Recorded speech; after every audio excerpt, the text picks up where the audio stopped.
encontrando mais uma vez para mais uma sessão de reprodução humana assistida do nosso serviço. Hoje eu tenho um prazer imenso de acolher aqui um colega, o qual admiro bastante, pela sua capacidade empreendedora, pela sua alta e intensa produção científica, qualificada, que é o Wellington Martins, que não é por acaso, foi orientador de Isa Rocha, que está aqui conosco, né, abrilhantando essa sessão, e a minha querida amiga, não tem como intitular de outra forma, parceira de trabalho por muitos anos no grupo privado dessa cidade, que é Cristina Rocha, que é psicóloga, que vai trazer um pouco para a gente, nos comentários dela, a visão, né, pareada do psicólogo, da equipe multi, nesse cenário de programas de doação de oócitos e, por que não falar também de alguma forma de gametas,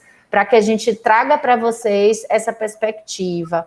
Esse tema se tornou muito palpitante recentemente e, até certo ponto, muito sensível com a última normativa que nós tivemos do Conselho Federal de Medicina. O El sabe que esse debate tem sido bem quente em outros cenários, né? Os WhatsApps não param, etc., com relação às sociedades e as entidades representativas. Eu devo dizer que aqui em Salvador eu já estou articulada com o grupo do Conselho Regional daqui e com algumas representações jurídicas da cidade afeitas a essa área, inclusive no Ministério Público Estadual, para que a gente possa fazer uma sessão pública, aberta, para tratar dessa temática na nossa cidade. Eu acredito que todas as regionais estejam sendo estimuladas, né, Well? Todos os grupos estejam trabalhando com afinco nessa questão. Muitos estão usando as mídias, as redes sociais, outros estão indo mais parcimoniosos por caminhos técnicos, como a gente preferiu, mas o importante é que estejamos discutindo e trazendo à tona, né, essa temática de suma importância para a nossa área de atuação. Então, por favor, El, cita-se à vontade na sua fala de apresentação e depois uma palavra para a Cris antes de você partilhar seu conteúdo. Tá ótimo, Karina. Muito obrigado pelo convite. É um prazer a gente poder falar sobre esse assunto e particularmente sobre o uso de óvulos doados, que é vamos dizer, uma parte muito importante aí do tratamento de reprodução assistida. Vou me apresentar um pouco para quem está me vendo pela primeira vez. Meu nome é Wellington Martins, mas todo mundo me chama de Well, então provavelmente vamos ficar nessa parte. Eu fiz minha graduação em medicina na Faculdade de Medicina de Ribeirão Preto da USP, fiz residência em ginecologia e obstetrícia, fiz uma especialização em reprodução humana, endoscopia, na época era junto. Depois eu fiquei trabalhando como médico contratado do setor durante 4 anos, fiz meu mestrado, fiz o meu doutorado, fiz minha livre docência e fui professor de lá de 2014 a 2016. E em 2016 a gente fundou a Semear Fertilidade, no final do ano, em setembro, e desde então eu atuo como diretor clínico lá da Semear Fertilidade, e tenho orgulho do nosso crescimento no período. A gente andando um pouco na contramão do que se faz em reprodução assistida, mas feliz de ter dado certo, algumas ideias inovadoras, algumas coisas pensando em eficiência, em facilitar acesso, em tornar o tratamento mais amigável, mais barato. Então, muito trabalho, cada vez mais trabalho, cada vez eu consigo fazer menos. Agora, nem atender eu posso mais. Antes não dava para orientar, agora não dá nem para atender. Agora eu não atendo, minha agenda é fechada. Então, agora nem isso mais eu consigo fazer por conta das questões, com grande felicidade, mas como a gente trabalha com muitos médicos e eu dou suporte para todos, isso acaba me tendo uma demanda grande. Então, nem atendimento de paciente mais esse ano eu encerrei. Não é por pouco trabalho, não é uma aposentadoria, é simplesmente que não estava dando. Muito obrigado, então, Karina, muito bom te ver. Isa, Cristina, um prazer estar aqui vendo você. Vou deixar aqui agora para as palavras da Cristina. Obrigado, Karina. Boa noite. É um prazer enorme para mim estar aqui também, aceitar o convite de cara e conhecer vocês. Meu nome é Cristina, mas como o Wellington disse, me chamam de Cris, eu gosto bastante. falar um pouquinho para vocês da minha trajetória. Eu me formei em psicologia na UFBA. Na época que eu me formei, só havia o curso da UFBA em Salvador. E eu tive a oportunidade, eu estudava psicanálise, né, como linha teórica dentro da psicologia. E eu tive a oportunidade de, depois de formada, ir para a França, porque eu queria trabalhar com criança. Tinha todo um campo se abrindo da intervenção precoce, do trabalho com crianças pequenas, prevenção de risco de autismo, todo um campo que me fascinava imensamente. E eu fui para fazer inicialmente uma especialização. E nesse momento aí da especialização, eu esbarrei num livro que falava sobre reprodução assistida, chamava Mal-Estar na Procriação. E em que pese eu já estudar há muitos anos, né? Já vinha estudando a psicanálise, que é uma das teorias mais antigas, eu fiquei encantada com isso, que me parecia um encontro com o futuro. Isso da técnica, da complexidade, da novidade, né, que a reprodução assistida trazia na reprodução humana. Enfim, fiquei fascinada com isso e fui fazer o mestrado já um pouco nesse campo, nessa área. Tive a oportunidade de fazer alguns estágios lá. E quando voltei para Salvador, tive a feliz coincidência de que a Senafest estava, assim, um pouquinho tempo depois que eu voltei, a Senafest Salvador estava abrindo. E eu pude me aproximar do grupo. Já tem muito tempo aí que a gente vem trabalhando nessa parceria, né, Karen? Já tem alguns anos aí que a gente vem fazendo esse trabalho que realmente continua sendo, para mim, fascinante, que nunca para, né, de progredir. As questões, ainda que as indagações, as questões bioéticas, mas não para, né, de fervilhar nesse campo. Eu acho que é uma coisa que se renova sempre, mas que sempre coloca a importância da gente estar fazendo isso aqui, né, discutindo, pensando, até onde, em que momento a gente está, o que é que a técnica está colocando, o psiquismo no meio disso. Às vezes a técnica vai rápido, o psiquismo corre atrás, né? Tem toda uma discussão, sempre tem novas discussões, e isso é uma coisa que eu acho que esse campo não esgota, né? Então, assim, é um prazer estar aqui, um prazer conhecer vocês também, e vamos conversar um pouquinho e trabalhar. Perfeito.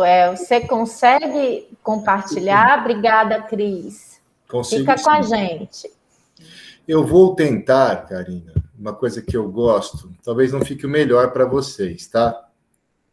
Mas aí você me fala, se ficar ruim, eu prefiro, para continuar vendo um pouco vocês, fazer um pouquinho diferente. Em vez de compartilhar... Posso até compartilhar uma janela? Acho que vai dar certo, sim. Vou compartilhar uma janela, mas eu vou continuar vendo vocês num cantinho.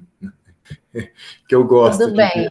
Eu também gosto da interação. É difícil, que nem toda ferramenta permite, mas o Google Meet permite. Permite. Vou pegar uma guia e vou compartilhar só uma guia. Eu acho que vai dar certo. Mas eu não vou colocar modo de apresentação. Vai ficar uma janela um pouco reduzida, tá? Não é uma janela do Google. Pera que eu apertei o botão errado. Fui reduzir tanto aqui o cantinho, deu errado aqui para mim. Cancel. Share.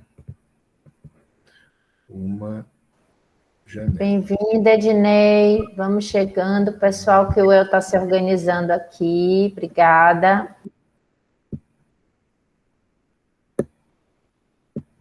Pronto, deu super certo. Deu super certo? Então, ótimo.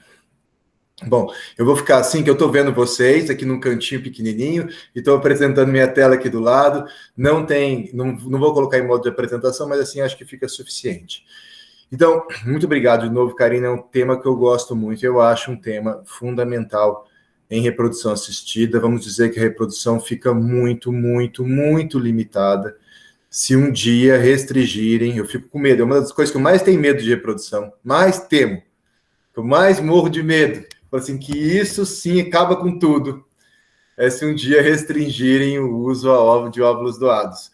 Eu acho que vai demorar uns 20 anos para poder restringir. Talvez daqui 20 anos, se as meninas começarem a congelar óvulos com 25 hoje, daqui 20 anos a gente não precisa. Mas nos próximos 20 anos, o uso de óvulos doados vai se fazer extremamente importante. Então, meu nome é Wellington, eu sou diretor clínico da SMAR, falei mestrado, doutorado, livre docência, e também trabalho como editor de revista de ultrassom, que eu sempre tive uma tendência para ultrassonografia, agora um pouco menos, porque eu estou trabalhando em outras funções, mas é uma coisa que eu gosto muito e trabalho como editor da ultrassom no Obstetric Gynecology desde 2014. Bom, Primeiro ponto é por que usar óvulos doados? Tá? E não tem, eu nunca fiz uma indicação absoluta. Seu caso é óvulo doado. Obviamente, é que as pacientes, quando já tem uma que fez oforectomia bilateral, tá bom, aí tem que usar o óvulo doado. Um homem sozinho, produção independente de homem, umas situações, mas são meio raras, tá? Então, tem as situações em que é impossível conceber sem óvulos doados, né? Mas na maioria das vezes é uma análise comparativa do que se conseguiria com óvulos próprios e do que se consegue com óvulos doados. Eu não coloquei muito da primeira situação, porque a primeira situação de somente conseguir com óvulos doados, ela existe, mas ela é tão óbvia que nem tem discussão aí. Ou tem filho dessa forma, ou não tem filho. Agora, para a grande maioria dos casos, existe essa questão comparativa, que tem a ver com probabilidade de sucesso do tratamento, ou seja, se conseguir um bebê em casa. O outro ponto negativo da gestação, que é um aborto, que também é algo que aumenta a probabilidade com a idade, e isso o uso de óvulos doados pode reverter, assim como a probabilidade de ter um filho com síndrome de Down, e tem que discutir também a questão da carga genética. Aí, e também a Cris está aqui para conversar, não vou tocar nesse assunto, tudo isso envolve um lado psicológico muito importante de achar que vai ser... Me desculpe, que vai ser filho da doadora, um monte de coisas assim que existe e que precisam ser discutidos, tanto da parte de vista técnica quanto da parte de vista psicológica. Por exemplo, um exemplo de sêmen. O homem concordou com a mulher em ter um filho com óvulos doados. A mulher engravidou, ele terminou dela, ele não queria mais assumir a criança. Não, errado. A partir do momento que a pessoa aceitou o sêmen de doador, ela é o responsável legal pela criança até depois do nascimento, não tem como voltar atrás, tá? Então, você assinou que você é o responsável legal, e ao contrário também, viu, Kari? Já teve casos em que o cara aceitou utilizar, formou o embrião, eles separaram, a mulher queria usar porque não tinha material dele. Não! Ele assinou o termo, o embrião é dele também, tá? Então, isso não pode, tem essa questão psicológica. Ou e mesmo duas mulheres, cara, que concordaram em ter um filho juntas. Usou sêmen de doador. E aí elas terminaram, mas não, as duas assinaram que ia ser mãe. A dona do óvulo não pode usar sozinha. O embrião é das duas, tá? Tem que ceder o direito. Então, lembrar que a responsabilidade legal, ser pai, ser mãe, é assumir a responsabilidade de criar a criança que nasce. Não tem nada a ver com carga genética. A gente tem que dissociar isso. Carga genética é uma coisa, ser pai, ser mãe, é ter responsabilidade legal com a criança que nascer. Então, a gente tem que dissociar isso. Isso é uma coisa que às vezes há uma certa confusão, mas para quem faz reprodução, isso tem que ser claro, tem que ser transparente como água. Pai e mãe é quem se compromete a cuidar. Até a gente tem mensagem de confirmação, Karina, dos descongelamentos, para ter uma ideia. Ó, esse embrião que a gente vai descongelar, o óvulo foi produzido por tal, ou é doado, o sêmen é de tal pessoa, o embrião será transferido nessa pessoa que deseja engravidar e serão responsáveis legais tal pessoa e tal pessoa. E a pessoa dá ok nisso daí, para estar todo mundo ciente do buraco que estão entrando, vamos dizer assim, da responsabilidade que elas estão tomando ali com aceitar aquele descongelamento de óvulos e aquela transferência. Bom, importante discutir, então, diferença de carga genética de ser pai e ser mãe. Tá? Ser pai e ser mãe, hoje em dia ou pelo menos no meu conceito, não tem nada a ver com carga genética, tem a ver com responsabilidade legal. Pagar as contas quando nasce, levar na escola, cuidar, está sendo responsável por isso. Mas eu vou falar da parte mais simples agora. E talvez a mais importante na tomada de decisão, que é a probabilidade de sucesso do tratamento. Existem fatores que danificam muito a chance de sucesso, mas a gente não consegue prever, é muito variável de pessoa para pessoa. Às vezes o sêmen não funciona bem, às vezes a pessoa tem um monte de óvulo, e o óvulo é uma porcaria, não fertiliza, não desenvolve embrião, Então, a gente tem essas situações, mas na média, a chance de conseguir o sucesso está muito, muito, muito correlacionada com a idade da mulher que gerou o óvulo e com o número de óvulos que ela produziu e que a gente colocou para fertilizar. Porque se não colocar para fertilizar, jogar fora, congelar, não vai dar certo. Esse que é um dos problemas dessa nossa resolução CFM 2294, que ela reduz chance de sucesso total do tratamento por algo muito questionável, tá? A gente quase nunca, acho que nunca descartou embrião haploide na história da CMR, por mais que a gente faça ciclos. Agora, isso daqui está gerando um problema. Então, vamos lá. Se uma mulher de menos de 30 anos faz ciclo, isso aqui é um centro da China de excelência, é o centro do Hospital 9 de Shanghai. Em menos de 30 anos, de todas as mulheres que fazem ciclos, 2 em cada 3 conseguem um bebê com o resultado da primeira captação. Então, 65%. Mas se a gente olhar, das que captam poucos óvulos, só 1 em cada 5, só 30%. E das que captam mais que 21 óvulos e colocam todos para fertilizar, 90% conseguem um bebê. Tá? Quando a gente pensa que assim, olha, mas 75% é perto de 95%, então por que eu não coloco só 11 a 15? Erro. Isso aqui é erro de questão de julgamento, de risco relativo de odds ratio. Na verdade, a gente tem que pensar o contrário. Se eu colocar de 11 a 15, 25% não vai conseguir um bebê. Se eu colocar mais que 20, 90% vai e 10% não. Então, eu mais que dobro a proporção de mulheres que não conseguem.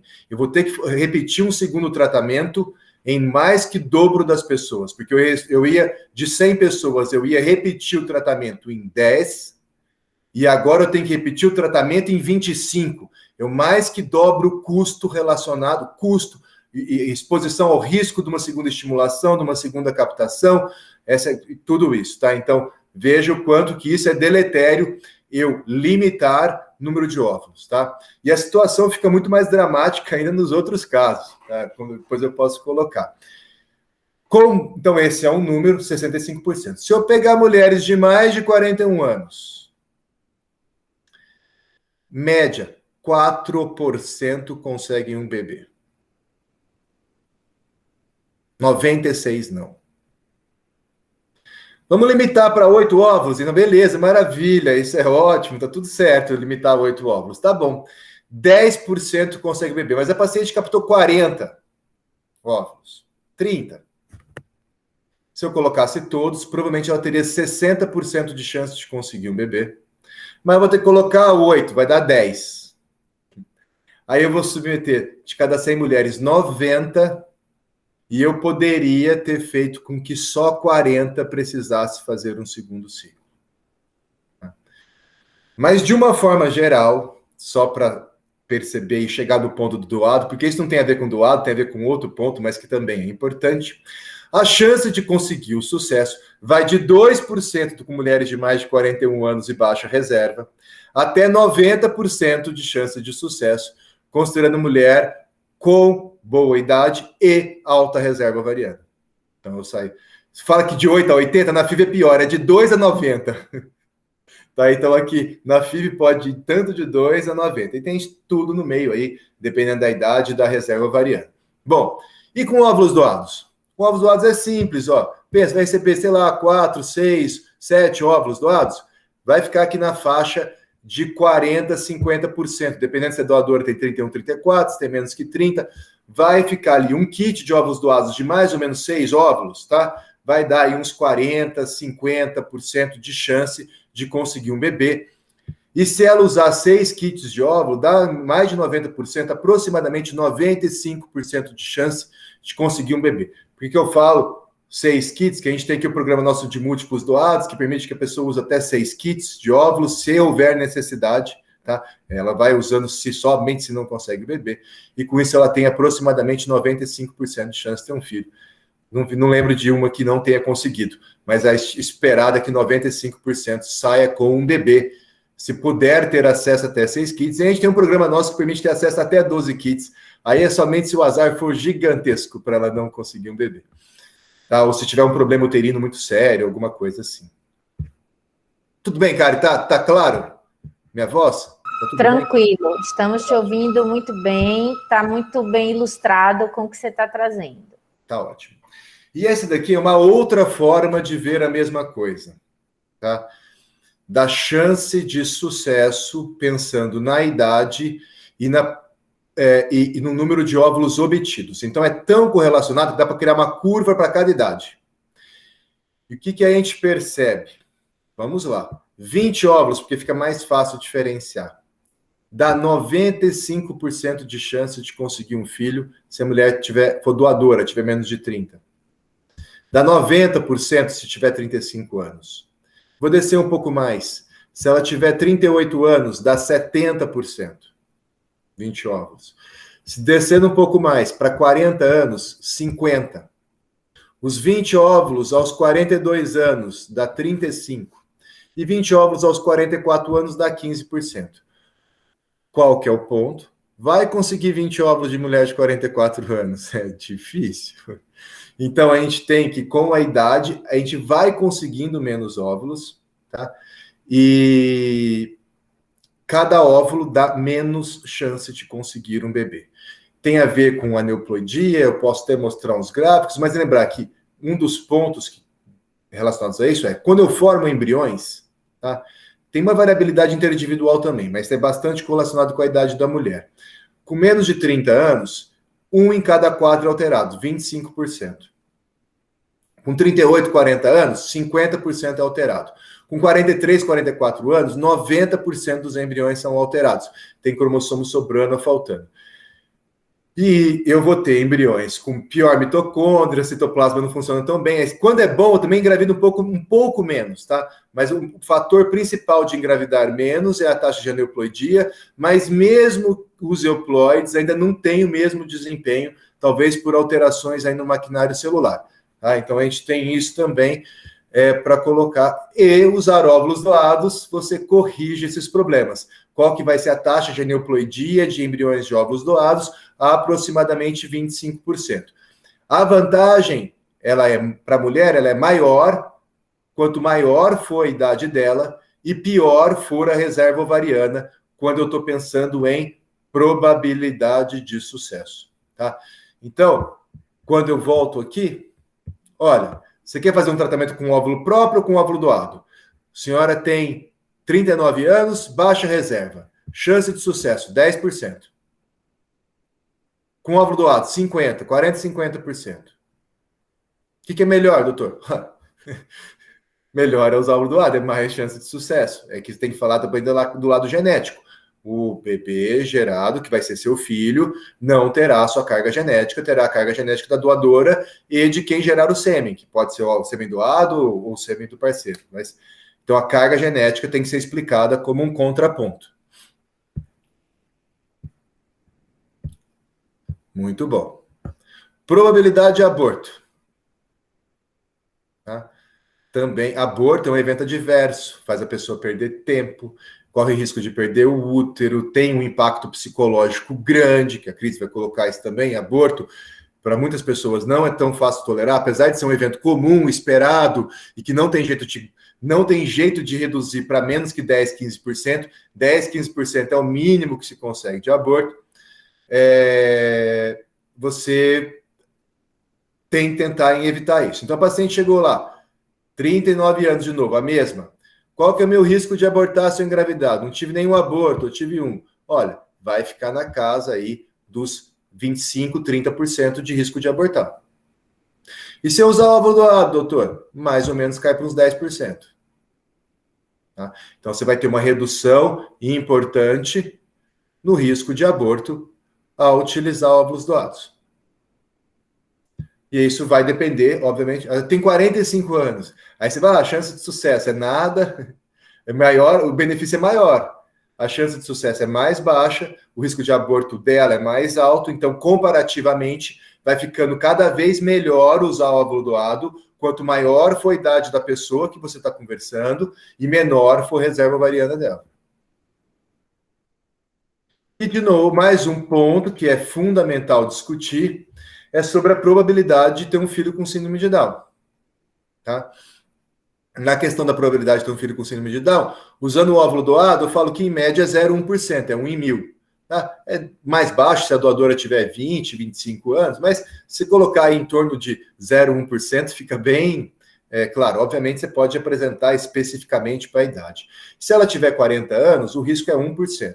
1% é baixo, é 99% de chance da criança que nascer não ter síndrome de Down. Mas isso é 10 vezes maior do que se ela tivesse usado o óvulo doado, que seria 0,1%. Então é 10 vezes mais risco de ter um filho com síndrome de Down. A gente está falando lá 3, 5, 10 vezes mais chance de ter um filho, 3 vezes menos risco de abortar, 10 vezes menos risco de ter um filho com síndrome de Down. É variável, aí dependendo da idade da pessoa que você está falando. Obviamente, se pegar uma mulher de 34 anos com boa reserva ovariana, não vai dar certo as contas, vai ficar melhor ela usar o óvulo próprio. Você pode oferecer, mas ela quase não faz sentido isso, porque com o óvulo próprio, como ela vai ter mais que 6 óvulos normalmente, é melhor usar os óvulos próprios, porque eu vou ter mais óvulos para usar do que usar o óvulo doado. Mas conforme vai avançando a idade, vai caindo a reserva, vai se tornando mais interessante utilizar óvulos doados. Tá? Então, síndrome de Down é um outro fator. Eu posso entrar numa outra discussão com a paciente que eu consigo, sim, reduzir aborto e síndrome de Down com análise genética pré-implantacional, descartando embriões. Mas isso não é só flores, tá? Análise genética. Análise genética pré-implantacional aumenta o custo do tratamento consideravelmente. Vai sim reduzir o risco de aborto para os 10, 15%, vai sim reduzir o risco de síndrome de Down para como se estivesse usando o óvulo doado, provavelmente 0,1% ou até menos que isso. O teste não é 100% preciso, ele é 96%, então vai ter falhas, pode nascer com Down mesmo com análise genética. Porém, eu consigo reduzir aborto e síndrome de Down. E agora a chance de sucesso por captação? Não, esse você não reduz. As pessoas falam que melhora porque elas falam que a chance de engravidar por transferência de 2 blasto euploide que colocam lá. Mas a de 43 anos vai gastar 14 FIVs e não vai formar os 2 blasto euploide para conseguir essa transferência. Tá? Então, você aumenta custos muito, porque não é só o custo da biópsia, porque a pessoa acha que vai ter embrião, ela sofre para formar um blasto, e uma de 43 anos precisava de 10 embriões para conseguir um euploide. Então, para a clínica é bom, entra mais dinheiro, para a clínica é bom que quando transfere engravida, ou tem uma chance de gravidez mais alta, vamos dizer 50% de gravidez, transferindo blasto com sorte, mas para o paciente vai embora o dinheiro e fica sem filho. Tá? Então, a forma em que você consegue oferecer um tratamento efetivo e reduzir ao mesmo tempo síndrome de Down e aborto é com a utilização de óvulos doados às custas da carga genética não ser da mãe, a carga genética ser da doadora. Então, a gente tem que discutir isso, colocar isso para as pessoas pensarem. Bom, tem que colocar. Carga genética da criança é de quem gerou óvulos e espermatozoides. Ponto final. Tá? Rastreamento clínico laboratorial de doenças genéticas é feito. Isso é uma coisa que eu falo. Olha, é mais seguro você ter filho com óvulo doado ou com sêmen de doador do que você encontrar alguém na balada, ter relação sexual e ter um filho. Ou mesmo se casar, se apaixonar, porque você não vai. Ah, não, mas a sua mãe morreu de câncer. E eu não vou me casar com você. Seu pai tem diabetes, eu não quero você mais. Tá? E quando a gente usa material doado, a gente se permite fazer essas restrições. Então, o que é mais seguro? Ter filho com... Elas acham que é menos seguro ter filho com óvulo. Não é, gente, é mais seguro. É menos seguro você encontrar alguém, se apaixonar e ter filho com aquela pessoa. É mais seguro você usar material doado. Tá? Você vai ter menos chance de passar doença para os seus filhos. Só que tem o apego de ter o filho com a carga genética da pessoa que você está se relacionando e você gostaria que tivesse, etc, etc. Tá? Então, é uma questão de apego, não é uma questão de segurança, tá? Porque você não faz eletroforese de hemoglobina para marcar o encontro aí no seu aplicativo, até esqueci o nome do aplicativo, que eu não uso. Mas, bom, whatever. E é importante, então, um bom pareamento para que as pessoas não fiquem achando que a mulher foi infiel. tá? Porque se eu pegar uma doadora de óvulos muito diferente, que não vai ser compatível aí com o casal, por exemplo, eu posso ter vamos dizer, os dois loiros, nascer uma criança morena, ou ter dois morenos, nascer mais loiro, ou com o olho puxado, com traços orientais. Se destoar muito disso, a primeira coisa que vão pensar é que a mulher foi infiel, tá? E não que usou óvulo doado. Bom, mas é importante, então, um bom pareamento.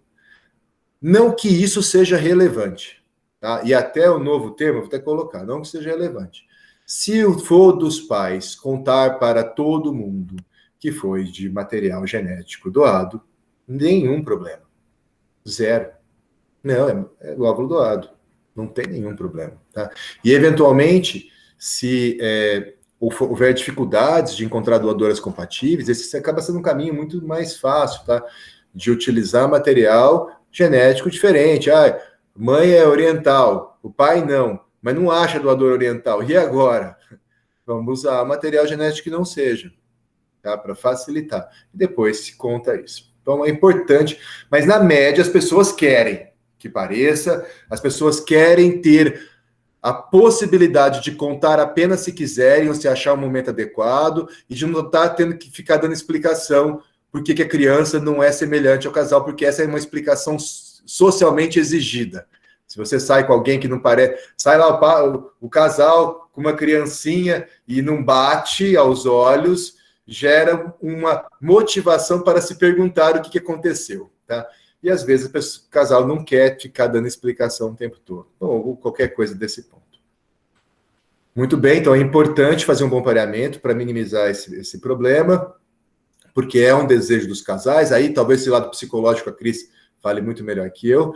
E tem o lance do ponto da epigenética, que para mim é uma grande maldade que fazem com as pessoas de tentar convencê-las a utilizar material doado pelo motivo errado. Tá? Você enganar as pessoas, enganar que a criança vai ficar fisicamente parecida contigo por conta da epigenética. Ela vai ficar fisicamente parecida contigo porque ela é seu filho, mora na sua casa, ela vai adquirir seus hábitos. Ela não vai fazer o que você fala para fazer, mas ela vai fazer o que você faz.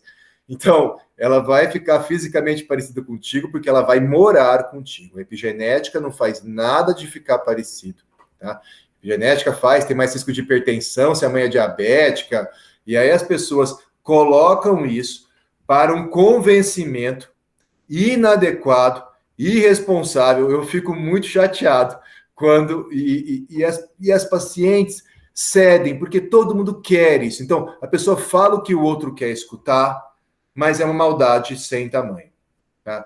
Ou, não sei se acreditam, ou se facilitam acreditar para dar certo, mas epigenética existe. Mas não é isso. Então, se epigenética existisse, não precisava ter um bom pareamento, não precisava ter pareamento nenhum. Vamos pegar óvulo de qualquer pessoa, não precisava nem ter escolha, você não precisava nem escolher, você pega o óvulo que veio ali. Não precisava saber nada das características, altura, cor da pele, cabelo, você colocava e ia nascer igual a mulher que gestou. Então, grande bobagem. Mesmo o útero de substituição. Aí, útero de substituição na Índia, volta indiano? Não volta indiano, não volta com características físicas do indiano. Quando tinha, voltava tudo normal, tá? Então, uma grande mentira que se conta para as pessoas. Não é uma mentira total, mas é a fake science, é a pseudociência, né? Você usa algo científico para falar outra coisa. E aí parece que é real, mas é só uma enganação. Bom, seleção dos doadores. A resolução foi mais branda com o médico, porque, olha, era difícil, era uma coisa muito complicada deixar para o médico ser o responsável o tempo todo e as pacientes querendo outras coisas. Tá? Mas era de responsabilidade do médico sempre. Então, agora, a escolha de doadora de óvulos, nos casos de doação compartilhada, é responsabilidade do médico assistente. Então, só no caso de doação compartilhada, é a situação que a doadora e a receptora vão compartilhar os óvulos e os custos do tratamento, tá? Então, essa é a doação compartilhada. Mas, assim, dentro do possível, deverá selecionar a doadora que tenha maior semelhança com a receptora. Mas tem que estar no eixo da receptora. Se a receptora quiser diferente, não pode. Tá? Ele só pode... E olha só, ele é obrigado, ele precisa do médico, Mas ele tem que contar. Então, de quem que é a responsabilidade? Do médico ou do paciente? Eles não definiram aqui na doação compartilhada. Não definiram. Ficou que é do médico, mas se a receptora concordar. E se a receptora não concordar com a opinião do médico? Não faz doação compartilhada. Possivelmente é essa a saída. Já nos bancos, é exclusivo dos usuários. O médico não pode opinar. O médico pode se recusar a tratar, mas o médico não pode opinar aí na escolha da doadora. Tá? É de responsabilidade do usuário. Ele aceitou, pronto, acabou. Ficou mais suave. Ah, mas eu sou japonesa, mas eu quero uma loira de 1,90 m, olho azul. Japonesa de 1,50 m e quer uma loira de 1,90 m, olho azul. Pronto. Pode. O médico não pode opinar, não tem que opinar. Então, é isso. Um ponto novo que eu acho bom. Então, o que a gente tem aqui pelo CFM 2294 de 2021, que deixou a gente bastante ouriçado? Não por esse ponto, mas mais pelo ponto dos óvulos e do descarte dos embriões, é que a gente tem dois tipos de doação. Temos a doação anônima e a doação entre parentes, que funciona muito diferente. A doação anônima é uma doação, a gente tem dois tipos. Eu tenho a doação voluntária, dentro da anônima, eu tenho a doação voluntária, eu vou lá, faço a estimulação, capto os ovos e os ovos vão tudo para o banco. E eu tenho a doação compartilhada, em que eu vou pegar os ovos, um pouco vai para mim, um pouco vai para a receptora, tá? Ou para as receptoras, pode ser mais que uma. E aí elas dividem os óvulos e o material genético. Tá? Então a gente pode ter essas duas. E eu tenho a doação entre parentes, que é totalmente diferente, que é a doação não anônima, tá? Em que o parente vai doar todos os óvulos obtidos para o outro. Pode esse parente fazer doação para o parente e compartilhada? Pode. A compartilhada seria anônima, vamos dizer, é limitada a X óvulos. Então, os X óvulos eu dou para minha irmã. Mas se passar, eu estou achando que eu vou captar 30. Se passar, você pode doar, e aí você pode fazer uma doação compartilhada também, aí a pessoa entra nos custos também, assim vai. Tá? E na doação entre parentes, não permite consanguinidade. O que isso quer dizer? Que se eu fosse casado com a Karina, e a gente quisesse óvulo doado, não podia buscar na minha família, tinha que ser na família da Karina, porque senão ia fertilizar o óvulo da minha família com o meu sêmen. Então, se a Karina, eu preciso de óvulo doado, busco na família da Karina. Se eu precisar de sêmen doado, busca na minha família, não na família da Karina. Então tem essa... E quando é duas mulheres querendo ter um filho, aí fica um ponto complicado, porque se eu buscar um doador na família da Karina, eu não posso fertilizar o óvulo da Karina, tem que fertilizar o óvulo só da parceira. Então, agora a Karina e a Cris estão querendo ter um filho. Aí, se eu acho um doador de sêmen na família da Cris, eu não posso usar o óvulo da Cris, só da Karina. Agora, se usar o óvulo doado, aí pode das duas. Aí pode, aí não vai usar de nenhuma das duas, né? Aí pode. Então, permite doação entre parentes, mas não permite consanguinidade, tá? Então, aí entra esses pontos todos. Também 2 homens querendo ter um filho, minha irmã aceita doar, não pode ser com o meu espermatozoide, tem que ser o espermatozoide do meu parceiro. Então, são essas situações que a gente tem que se ater na doação de parentes. E eu posso transformar a doação entre parentes numa doação entre parentes compartilhada ainda, para ficar mais bagunçado. Para não desperdiçar o óvulo, né? Porque o óvulo é valioso. Muito bom. Tenho duas formas de usar óvulo também. Posso usar óvulo fresco e óvulo congelado. A gente não faz óvulo congelado aqui na CMA, a gente faz só óvulo fresco, por alguns motivos, tá? Mas óvulos congelados é muito feito, Banco Internacional, tudo óvulo congelado. Após a punção, os óvulos são congelados e eles só são liberados para uso depois de 6 meses. A gente faz isso com sêmen, então a gente tem banco de sêmen aqui, banco de sêmen é assim, banco de sêmen não tem jeito de fazer banco de sêmen fresco. Então a gente tem que usar o banco de sêmen congelado. Então a gente congela e é só liberado depois de 6 meses. Tá? Então, a gente tem o nosso banco de sêmen. Nosso banco de sêmen funciona como congelado. Nosso de óvulos, não.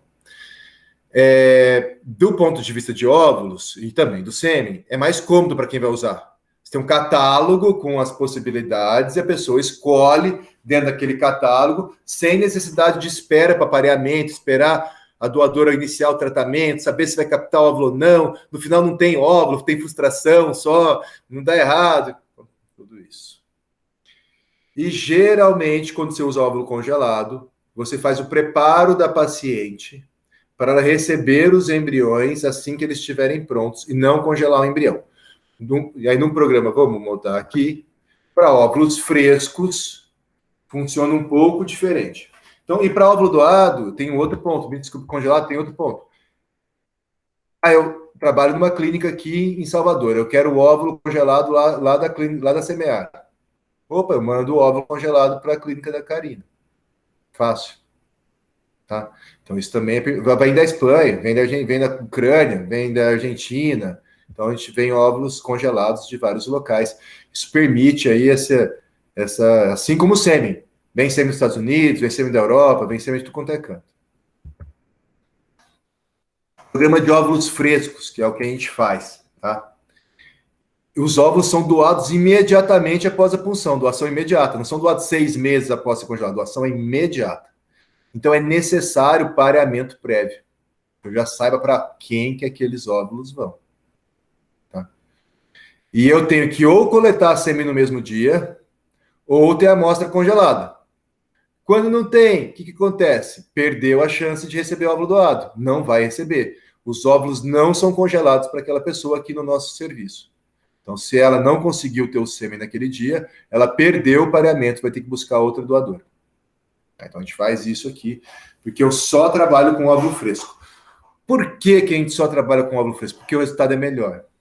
O resultado é bem melhor, reduz muito o custo e a chance de sucesso, eu acredito, por óvulo, em geral, 40% maior é utilizar óvulos frescos do que óvulos congelados. Outra coisa que a gente tem mais de vantagem com óvulo fresco, ou não sei se é vantagem ou desvantagem, eu posso tentar parear para receber esse embrião assim que ele é feito, mas não tem qualquer problema eu congelar o embrião. A gente faz 90% ou mais do nosso programa de óvulo doado acaba se congelando o embrião. Mas pode se programar. Qual que é o problema de se programar? Tanto para óvulo congelado quanto para óvulo fresco. Vem aqui, não tem embrião. Aí é frustração. Fica, espera, quinto dia não tem blasto bom, no sexto também não, no sétimo também não. Gastou viagem, expectativa, deu tudo assim, já deu errado que não produziu embrião e ainda tem toda essa segunda frustração. Quando congela embrião é mais tranquilo. Não deu, só perdeu ou não deu? Não perdeu todo o resto, o planejamento, o preparo hormonal, tá? Então, eu prefiro, para meus pacientes, congelar embrião pela parte psicológica aí. Posso não saber muito bem, mas a gente tenta evitar problemas o tempo todo, Cris, aqui. Porque a gente sabe tanto que o tratamento é desgastante e o tanto que o desgaste pode fazer com que ela não consiga o filho porque ela desiste. De tão chato que é o tratamento. E posso transportar embriões. Tem programa nacional de transporte de embriões. Aqui no Brasil, a gente não sei se é pioneiro, mas a gente tem o nosso programa aí, transestadual, de formação de embriões. A pessoa manda o sêmen congelado, a gente manda o embrião congelado. Então, vem o sêmen congelado, forma o embrião aqui, e aí a gente devolve. A gente não manda óvulos congelados para ninguém.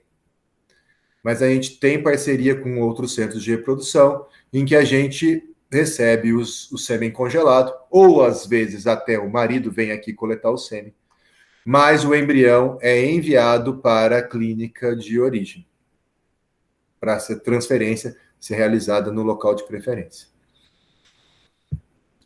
Já falei bastante, quase 1 hora. Só para colocar, esse aqui é o nosso setor de doação, Karina. Faltando 2 pessoas. Nós temos 8 pessoas trabalhando somente no setor de doação de óvulos. E aqui a lembrança da Semear está fazendo 5 anos. Muito obrigado aí pela presença. Espero ter atingido mais ou menos aí o que você estava esperando. Eu sabia que você atingiria, Well.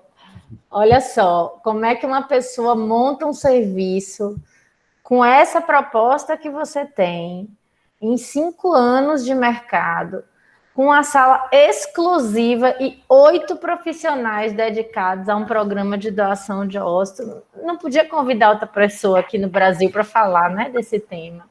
Então, muito obrigada de coração pelas contribuições. Eu vou abrir o espaço de fala para a Cris. Eu anotei um monte de coisa aqui durante sua fala, mas vocês me conhecem, eu falo muito.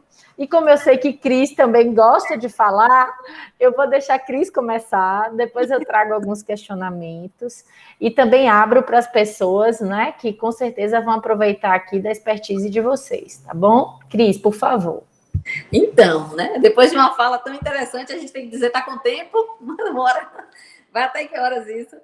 Mas, enfim, eu vou aproveitar algumas coisas, né, que o El falou e realmente tentar puxar só um pouquinho para o lado da psicologia, colocar como comentário ou como possibilidade mesmo de reflexão, né? Então, assim, eu queria marcar inicialmente isso que você disse sobre, e é importante, eu faço muito isso no meu trabalho na Senafert, que a gente tem que falar cada vez mais sobre isso, de que genética e filiação são coisas diferentes, né? A filiação, a maternidade, a paternidade, não está de forma alguma garantido na genética, não está de forma alguma, né, não acontece por causa da genética, é uma experiência que vai muito, muito, muito além. Então, né, nessa questão aí da doação, o problema está que abre um luto na feminilidade, né? A mulher vivencia um luto, e é por isso que eu particularmente penso, a gente já na Senafert já conversou isso muitas vezes, eu acho importante que haja um tempo de elaboração, de aceitação. Claro que esse tempo é super variável, a gente não pode, se o médico faz essa indicação e a pessoa aceita, o médico não vai dizer, não pode aceitar, né? Tem que ser daqui a um tempo. Mas não me surpreende que a mulher não aceite e leve um tempo até aceitar, né? Que isso vá e volte. Quando ela não aceita, não é nem ainda, ela nem chegou ainda realmente na questão da genética do gameta e o que é que isso implica, ou mesmo da filiação. Eu acho que é o golpe na feminilidade, o golpe né, assim, a sensação de incompetência, de incapacidade, de velhice, vamos colocar isso entre aspas, mas assim, é como se a mulher de repente sentisse, e elas dizem muito isso, como se o corpo tivesse traído. Né? Assim, é uma traição, tanto no sentido do estilo de vida que a gente leva, né? Que uma mulher, uma menina, uma adolescente aprende que tem que evitar a gravidez, como se fosse facílimo engravidar, e tem que evitar porque tem que estudar, tem que trabalhar, tem que fazer isso, tem que fazer aquilo, todo um cronograma imenso, e quando chega a hora boa, já não consegue mais, né? Vocês médicos se deparam todo dia com isso. Então, quando a pessoa, apesar disso, organizou a vida e está na hora de fazer um tratamento para engravidar e não tem mais óvulo, ou a qualidade, ou a quantidade, tudo isso que você colocou também, Well, e que é importante mesmo colocar, assim, verdade, colocar como dado de realidade, porque também acho que florear demais, às vezes incide no que você falando, desistência, né? Fica tão complicado, fica tão difícil que o casal acaba parando no meio do caminho. Então aquilo tem que ser colocado, mas é um golpe. Né? Então, assim, eu acho que o tempo de poder elaborar, de poder não aceitar, de poder dizer, não, peraí, isso aqui não. Né? Porque parece uma reportagem do Fantástico. Né? No Fantástico é interessantíssimo que isso exista, poxa, tecnológico, a ciência avançando. Mas em mim? Como assim eu? Né? Então, tem um choque aí que a gente precisa acolher, conversar, dar um contorno, mas deixar que eles possam pensar sobre isso, elaborar. Eu digo muito sobre a oferta. Não está na hora de decidir, está na hora de abrir para reflexão, pensar, ver como é que isso vai e volta, porque eu acho que, num primeiro momento, a decisão pode ser que não, e aí, às vezes, o casal para de falar no assunto, eu noto muito isso. O casal para de falar no assunto, e aí, dali a um tempo, ela vê uma grávida. Dali a um tempo, eles veem um bebê, né? E a experiência da gravidez, da maternidade, da paternidade vai retornando. Já não é mais o gameta, mas a experiência como um todo, né? E eu acho que oferecer ao casal essa possibilidade, assim, a aceitação de que, sendo um sim ou não, né, do tratamento, nem todo mundo precisa fazer, coloca também a responsabilidade, o respeito à escolha deles. Até porque é uma escolha. Né? Então, quando eles vêm, às vezes eles vêm para mim... assim, a médica mandou conversar com você, porque eu não sei. eu não sei. Eu disse, eu não vou lhe ajudar a lhe convencer, eu vou lhe ajudar a pensar.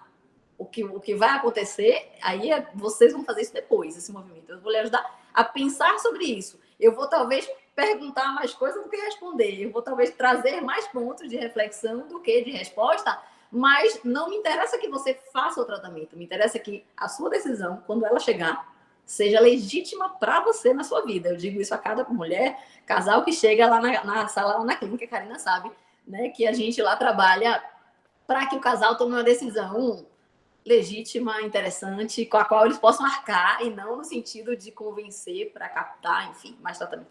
A gente não trabalha de jeito nenhum dessa forma, né? Então, aquilo que o El disse sobre deixar claro, é uma coisa que eu, de alguma forma, retomo, né? Assim, eu sempre retomo onde é que o casal está no entendimento disso, mas quando percebo que isso foi dito pelo médico, isso geralmente né, na equipe que eu trabalho, essa questão da baixa chance e alto risco.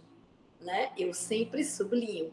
Você entendeu esse ponto, né? Assim, para que fique claro que a gente está lidando, assim, porque aquele bebê que a mulher pensa ou pensava, ele fica mais distante com o próprio óvulo, mas ele fica muito mais aproximado com um óvulo doado, porque o bebê não está na genética. A possibilidade não está na genética, né? De novo. Então, assim, eu marco muito isso, né? Porque elas pensam assim. E para que também não fique a ideia de que se engravidar com o óvulo usado, eu teria engravidado, né? Porque fica aquele e se, né? O e se eu tentar. Isso é uma coisa que pode acontecer, mas que é uma coisa que precisa ser elaborada para que ela possa tomar uma decisão, né? A mulher ou o casal que vai tomar essa decisão junto possa tomar essa decisão e arcar com ela, né? Sem entrar naquela história também de pensar se é um filho de outra mulher na minha barriga. Eu marco muitos também. Né? Porque eu digo assim, se você acha que é o filho de outra mulher na sua barriga, não faça. Enquanto você não conseguir pensar que o óvulo vai ser seu, o embrião vai ser seu e o bebê vai ser seu, até porque não vai existir nenhum bebê se você não gerar, não está na hora de fazer. Vale a pena pensar mais, vale a pena elaborar, procurar um espaço. Sempre, muitas vezes, indico mesmo um espaço de terapia, né? O que eu faço nas clínicas, na Senafert Insemina, não é uma terapia, é muito mais um acolhimento e uma reflexão, mas não tem a sistematicidade da terapia. Muitas vezes indico isso, né? Porque é uma decisão importante, uma decisão difícil, é uma decisão que modifica um pouco o projeto e o processo que vem sendo vivido, mas que pode, sim, dar um aumento da família, né? Na realização desse desejo. Acho que assim, tem uma coisa muito interessante também. Tem um ponto que o El disse, eu acho, né, você falou isso de uma maneira muito interessante, e eu também retomo de vez em quando eu posso, que é isso, assim. Às vezes a gente pensa que, eu tô com meu marido, a gente vai ter filho. Em momento algum a gente questiona aquilo, né, que você falou, assim, mas alguém na sua família teve câncer, alguém na sua família tem diabetes. Eu brinco muito, assim, eu falo de uma maneira brincalhona, mas eu digo, a gente quando se conhece e se apaixona, não conhece a genética, nem a própria, né, nem aquilo que a gente vai passar adiante como predisposição e tudo mais. Então, não tem garantia nenhuma aí. Assim como não tem garantia também, não haveria garantia em poder parecer, né, que o bebê venha a aparecer como um com o outro, não, tendo os próprios gametas. E concordo, né, quando eu disse essa questão da epigenética não faz exatamente uma mágica, mas as pessoas desconsideram que muitas vezes o que faz uma criança aparecer com os pais tem a ver com as identificações inconscientes, com as microidentificações inconscientes, com o funcionamento ali da convivência, que faz com que de alguma forma a criança aprenda, sem ser conscientemente ou de uma maneira racional, a se mexer igual, sorrir igual, falar igual, mexer a cabeça, ter qualquer tipo de trejeito que assemelha, né? Mais, às vezes, mais até do que os traços especificamente, esses sim, passados diretamente na genética. Então, tem isso daí também que eu sempre que posso trago à tona na discussão. Não porque vai haver, né? Porque vai aparecer ou não, mas é alguma coisa que a gente não pensa, não é que o casal, quando vai engravidar naturalmente, não pensa, ou pensa que está garantido, mas não necessariamente está, né? Não necessariamente está. Com a questão da doação, eles pensam que está necessariamente perdido, mas não necessariamente está também. Então, continua havendo algo aí do que vem como surpresa. E a importância para mim, como psicóloga, é que a aposta nessa surpresa seja uma aposta positiva, né? Não seja também no sentido de perda, perdi isso. Né? Isso para mim, porque assim, quando uma mulher engravida diz, eu quero que tenha meu cabelo, seu olho, minha inteligência, seu jeito assim, não significa que vai ter. Ela é uma aposta, é um desejo, é a construção já ali imaginária desse bebê que não vai ser, né? O bebê que vai nascer, o bebê real, não vai ser nunca aquele que a gente imaginou. Mas essa aposta, essa construção psíquica, essa representação materna e paterna é fantástica, é fundamental para a criação do vínculo e tal. Então, se o casal se vê alijado disso e nem pode mais esperar nada, é uma pena. Então, eu tento investir. Não é contando mentira, mas a gente não sabe. A gente não sabe. Também não está perdido. A gente não sabe o que vem. A gente, né? Existem realmente os casos, vocês podem conhecer, de crianças adotadas que adquirem traços, trejeitos, formas, né, de agir, de falar, de sorrir, de se mexer em tudo, de fazer, que fica bastante parecido com um dos pais ou super alinhado aí na família. E aí eu vou para a parte mais espinhenta, assim, do que eu queria falar, né, porque cada vez que se fala sobre isso, eu tomo essa oportunidade para falar sobre isso, que é outro ponto que eu acho que a gente precisava poder conversar mais. Na psicologia, no geral, toda teoria psicanalítica ou toda teoria psicológica diz que os segredos e os não ditos podem fazer um efeito, podem administrar segredos, pode ser trabalhoso, né? Aquele ponto que a gente não quer falar, aquilo que vira um tabu, aquilo que a gente é muito traumático e a gente não conversa a respeito, enfim. Essas coisas, os chamados não ditos ou segredos, podem fazer efeito. E isso é um deles, a overdoação. É uma dessas coisas, né? Então, assim, não acho que o casal precise, né? Não pode hoje, logicamente que não pode ser um pré-requisito. O casal não pode ser obrigado a falar sobre o assunto, a contar para todo mundo. Mas, para quem é da área psi, esse entendimento ou essa decisão tão assim, prévia e tão formal que alguns casais já fazem de que não podem contar, não vão contar, né? Ninguém precisa saber. E principalmente a criança, e isso nos soa sempre, assim, sempre arranha um pouco o ouvido, porque assim, diz respeito à origem daquela pessoa.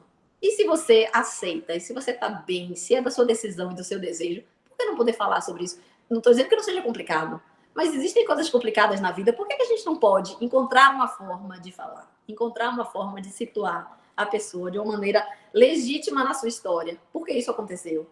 Ao invés de, né, colocar como um segredo e administrar como um segredo, né? Porque não é uma mentira, porque não contou. Mas eu sempre acho que fica uma coisa, né, meio desconcertada. E ainda acrescento que cada vez mais mulheres de mais idade vêm fazendo, né, esse tipo de tratamento. E cada vez mais isso vai ser dito, vai ser falado, algumas pessoas vão dizer, né, as pessoas que dizem também já falam assim, quase nenhuma mulher de 45, 46 anos produz óvulos de qualidade e tal. Ou seja, esse assunto vai, de alguma forma, entrar um pouco mais e ser falado, né, cada vez mais, e as pessoas, de alguma maneira, vão entender isso. De forma que eu digo ao contrário, as pessoas que com mais idade engravidaram dos próprios óvulos vão ter que provar, vão ter que andar na bolsa com o exame ali de DNA para provar que foi. E aí, aquela mulher, aquele casal que resolveu não contar, e o adolescente, porque a criança pequena não vai fazer, mas o adolescente vai dizer, opa, quando eu nasci você estava para fazer 46, 47, e eu estou vendo aqui que a mulher dessa idade não produz óvulos, né? Você falou que foi um tratamento, e aí essa situação pode vir à tona, né? Num momento absolutamente inoportuno, né? Então, quando eu trago isso, eu não posso, logicamente, decidir por ninguém, não acho nem certo. Mas eu acho que a gente discute pouco esse assunto, no sentido de assegurar as pessoas, não tem problema falar sobre isso.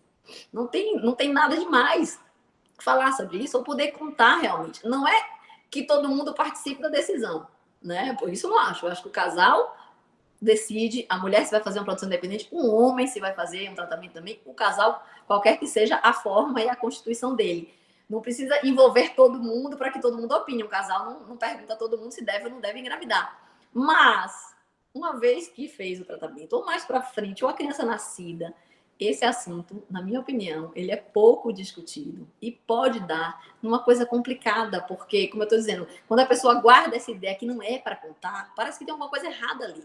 E parece que vai causar uma bomba. E aí guarda. E ao guardar o segredo, a gente não fala com a mesma tranquilidade. Não conta as coisas numa boa. Então vai ficando sempre um campo que a gente não deve adentrar. E as crianças percebem isso. Eu trabalho na clínica e vejo quanto as crianças têm um radar para esses assuntos tabu na família, né? Então o efeito pode ir indo acontecendo. E eu digo isso porque ninguém pretende, né, criar um problema. Assim como certamente a equipe médica também não. Mas esse é um campo, assim, é um campo minado, é uma areia movediça, que eu acho que a gente pode abrir mais a discussão para tentar trazer à tona isso como um dado de uma coisa tranquila. Se é uma decisão de fazer, a gente pode também sustentar a possibilidade de falar sobre isso, né? Enfim, só para dar também essa sinalizadinha, a questão da doação entre parentes, que é uma coisa, né, eu acho que nova para a gente, relativamente nova, e que é, por um lado, muito bom, né, mas também bastante controverso. Acho que também é um campo de grande necessidade de discussão e de conversa, porque pode ser aí essa coisa da genética que parece que a gente conhece, porque vem para a família, traz uma certa familiaridade ou essa sensação de transmissão da herança da família, assim como do nome, mas também pode, né, na medida em que retira o anonimato, também pode trazer uma certa confusão aí, mais ainda nesse é seu, é meu, né, é meu filho, mas veio da tia, do tio, né? Quem foi. Então, assim, tem algo aí nesse campo, porque eu não estou dizendo isso no sentido de vamos voltar atrás e retirar essa possibilidade de jeito nenhum, não é nesse sentido,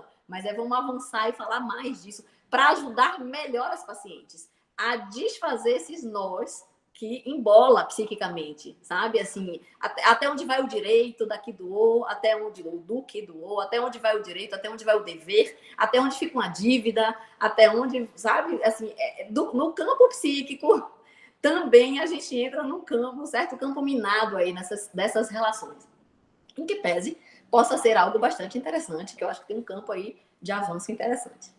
Tá certo? Gente, eu teria milhões de outras coisas para falar, mas como eu sei que vocês querem perguntar, e Karen também, a gente tem horário, eu vou encerrar por aqui, tá bom? Obrigada, Cris, pelas contribuições iniciais. Eu queria pedir para quem puder abrir a câmera para poder a gente interagir um pouquinho nesse momento, fazer as perguntas que vocês julgarem oportunas. Quem puder abrir a câmera, quem não puder ou quiser perguntar, por favor, fique à vontade. Eu gostei um pouco de algumas questões trazidas por Cris e por Uel, eu vou só levantá-las. Cris, um pouco do que você traz tem a ver com o desejo de pertencimento.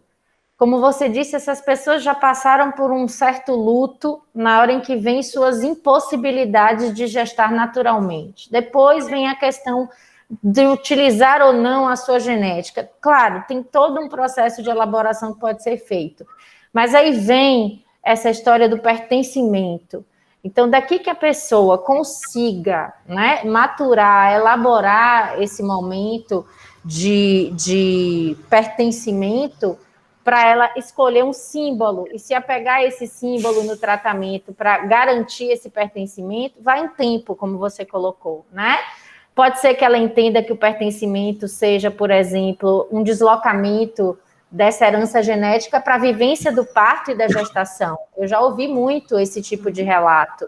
Não, doutora, o que eu quero garantir é a minha vivência da gestação e do parto. Eu vou parir essa criança, né? Eu vou gerar dentro de mim, e ela consegue elaborar e garantir esse pertencimento de alguma forma no processo. Assim como os maridos, tá? Eu tenho ouvido falas interessantíssimas de alguns parceiros, e muito forte também na questão da homoafetividade, essa garantia aí da cumplicidade no processo.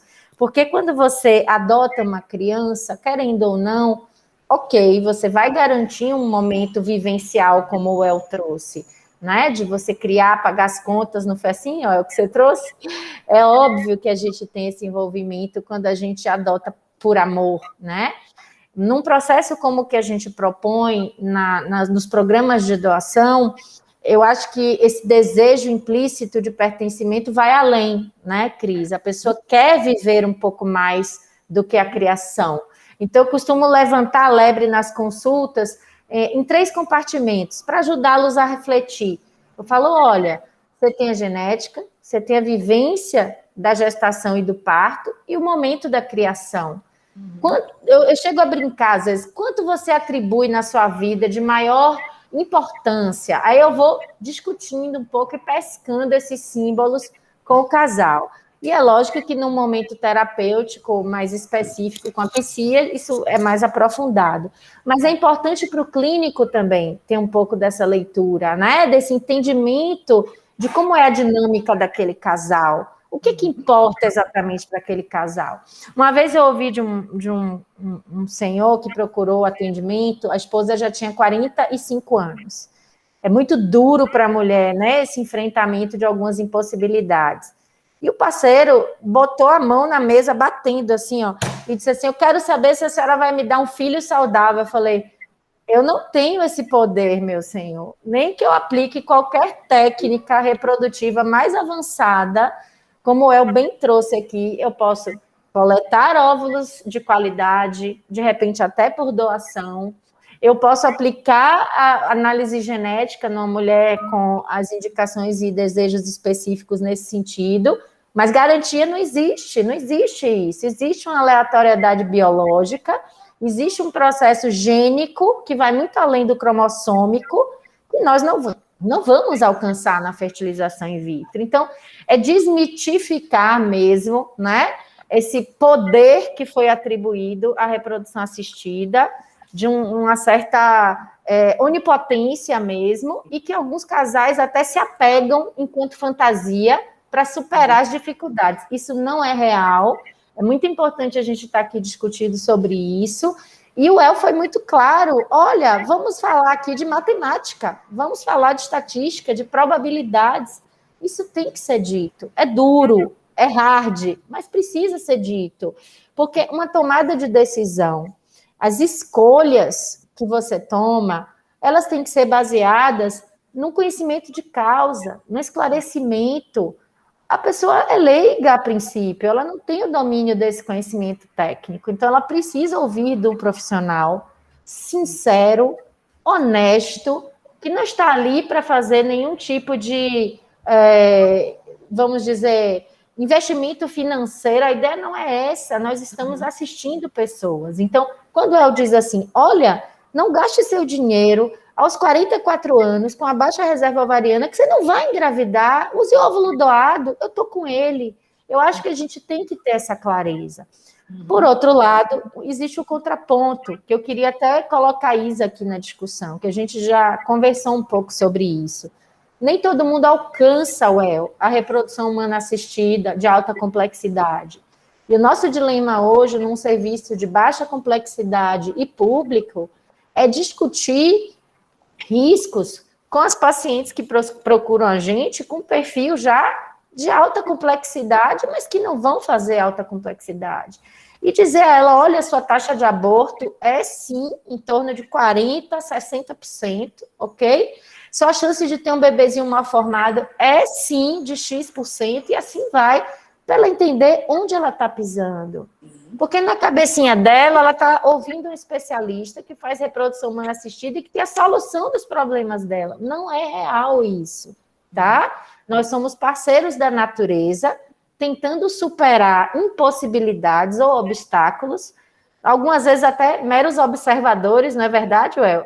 Acompanhar ali o embriãozinho evoluindo do D1 até o D5 e só observar. Eu posso até otimizar o laboratório, dar todas as condições ideais, mas vai haver uma seleção natural, vai haver um processo, né, de seleção natural.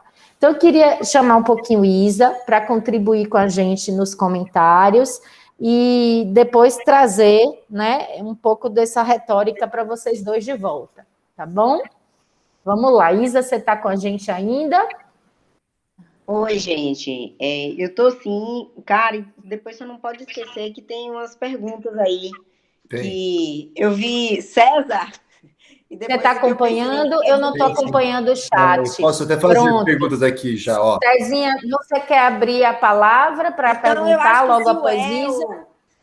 Vamos lá, Izinha, faz a pergunta que eu respondo. Pode ser sim. Então vamos lá, olha. O César perguntou se em produção independente não pode haver consanguinidade. Não, não pode. Tá? Em produção independente não pode, tem que pedir autorização judicial. Se o juiz permitir, ok. Mas se não permitir, pelo CFM você não está autorizado. Então, o que acontece num processo desse? Você vai e pede para o CFM. Eu, Karina, quero produzir um filho com o sêmen do meu irmão. Vai mandar para o CFM, o CRM vai negar. Aí o CRM nega, porque está escrito que não pode. Aí você vai ter que entrar com o juiz para ver se ele te libera. Se ele te liberou, a clínica pode usar. Tá? Então, funciona dessa forma. No caso da escola dos caracteres, da escolha deve ser. Escolha, O médico não pode ou não deve opinar. O médico pode opinar, mas a responsabilidade da mulher.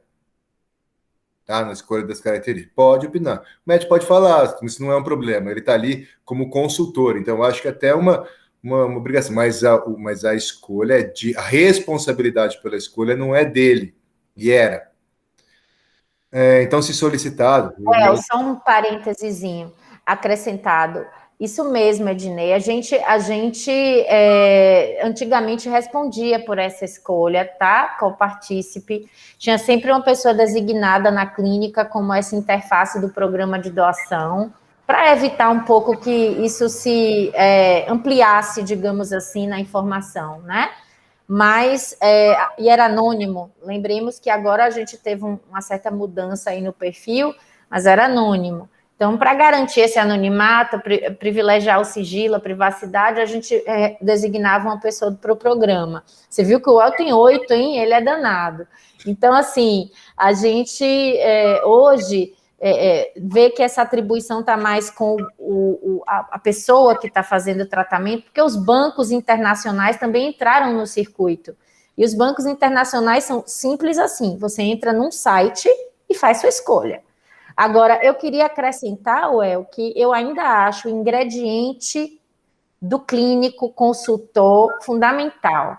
Recentemente, eu passei por um aperto de uma paciente que escolheu um sêmen de doador no Banco Internacional, e ele trazia um aspecto genético complicador para uma produção independente. Eu fiz, olha, como sua médica, eu te recomendo a escolher outro sêmen, porque você vai usar um sêmen de um doador que tem um comprometimento genético conhecido, se você pode escolher, por que você vai fazer isso? Fica aí, né? Eu não escolho na balada, mas eu estou escolhendo com um perfil traçado já. Então, é algo que, de alguma forma, nos traz, mesmo que isentos por um regulamento, uma normativa, uma corresponsabilidade técnica com o futuro dessa criança. Eu estou ali promovendo saúde para a família. Então, para aquela família, na sua pluralidade que está sendo constituída, eu quero que essa criança venha saudável, eu quero que essa criança tenha uma plenitude, né? Então, se eu pudesse evitar que o meu filho tivesse um problema genético, um traço genético, eu não evitaria? Então, eu faço a mesma coisa pelo meu paciente. Então, esse diálogo ainda é fundamental, ao meu ver. E aí, vou colocar outra pergunta que é até bacana, porque é um contraponto para o seu argumento, Karina.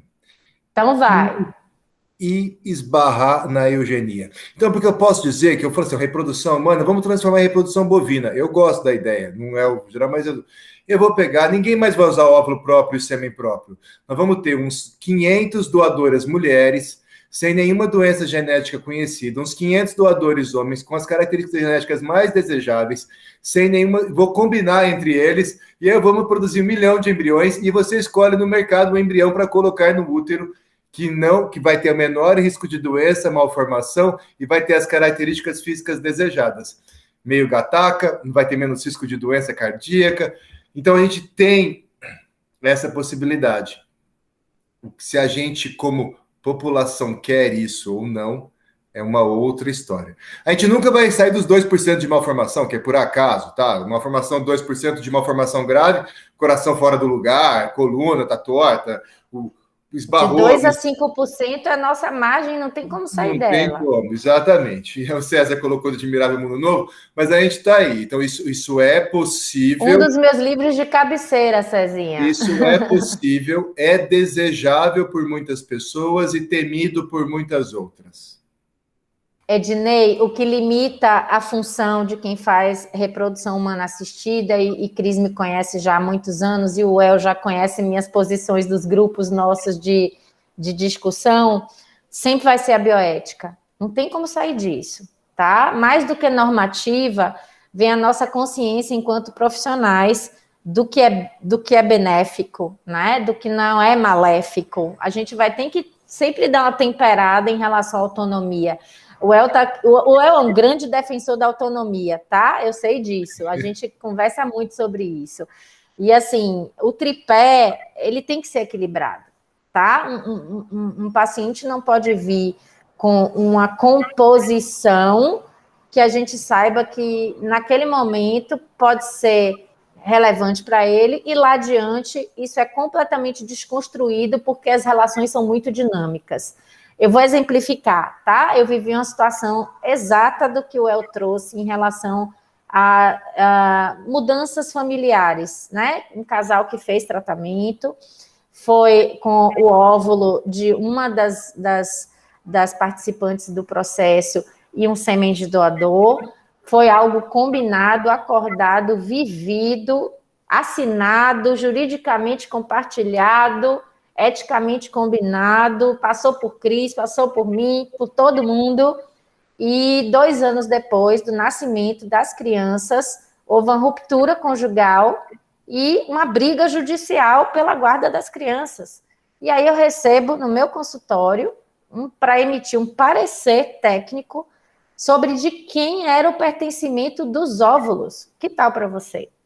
Então, a gente está vivendo esse momento, tá? E eu respondi, conforme tratamento assistido do casal tal e tal e tal, este material genético obtido de tal forma, de tal cicrano, de tal beltrano, exatamente seu informe, El, de desvitrificação, eu fiz quase seu informe no meu parecer, tá? E concluí que os embriões pertenciam ao casal. Ou seja, aquelas crianças são de responsabilidade legal, civil, afetiva, não é isso, Cris? Emocional do casal. Com certeza. Ok? Como se fosse um casal que vive um momento de separação após procriar juntos filhos espontaneamente. Então, essa noção, essa responsabilidade tem que estar sendo sempre trazida. O El colocou brilhantemente, Cris também pontuou, tá?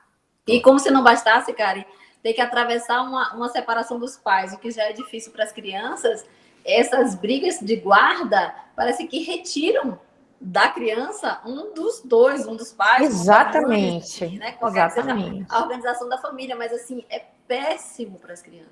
Pronto. E ainda por cima querer se valer da genética nesse caso, né? Complicado isso, né? Acordado ou pensado. Assim. Então, esses valores, esses pesos atribuídos à genética, à gestação, parto e criação, eles vão sempre permear e serão muito dinâmicos ao longo da vida das pessoas. Essa que é a verdade. Então, a gente vai ter que ser muito zeloso sempre com esse diálogo. Sim. Izinha, por favor, pode abrir tua câmera e pontuar. Eu sei que você tem uma visão importante sobre essas moças aí da doação, recepção. Eu queria te ouvir. Ela desliga para tomar um vinho. Aí depois ela liga para... Eu sou pior. Sala da gineco, a coitada, eu tô reconhecendo. Deixa ela. Aqui ainda, El. Eu bato ponto, El. Que saudade, viu, meu amigo? Você é lembrado por mim todos os dias, eu acho, da minha vida, como uma das pessoas mais inteligentes, ou, se não, a mais inteligente que eu já conheci na minha vida. Então, é um prazer ter aqui. Obrigado pelos elogios. Queria, mas tá bom. O bom é isso, né? Que você é humilde, graças a Deus. Ainda tem isso, né? Ainda tem essa virtude. Bom, eu queria só pontuar algumas coisinhas aqui que quando o El começou a falar, e ele começou a falar de taxas, de números, óbvio, a gente vai sempre fazendo um paralelo em relação à nossa consulta, ao nosso atendimento.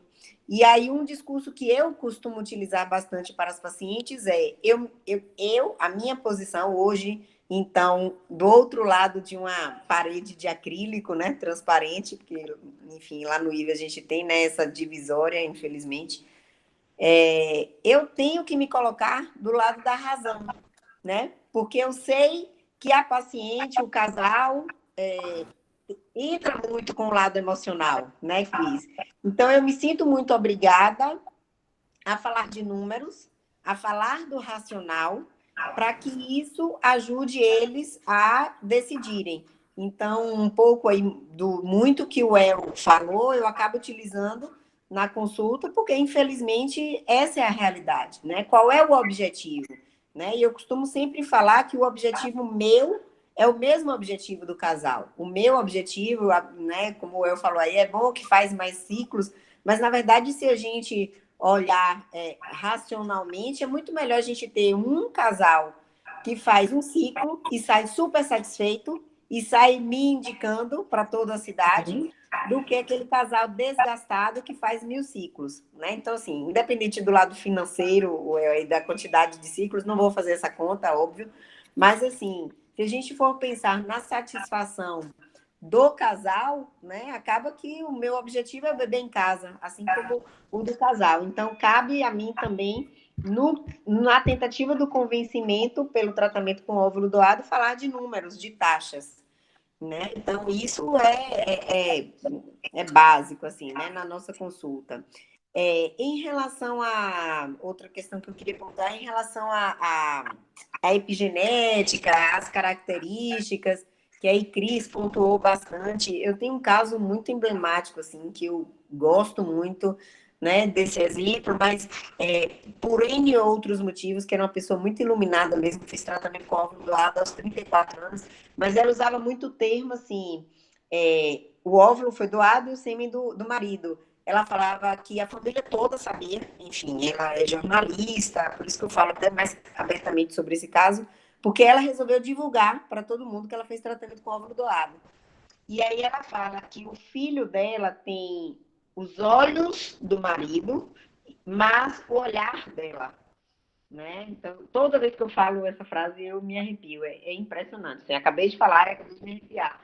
Porque ela fala, e as pessoas, né, com quem ela convive também comentam: nossa, o olhar do Bento é o seu olhar, né? Então, ele tem os olhos do fulano, mas o olhar é seu.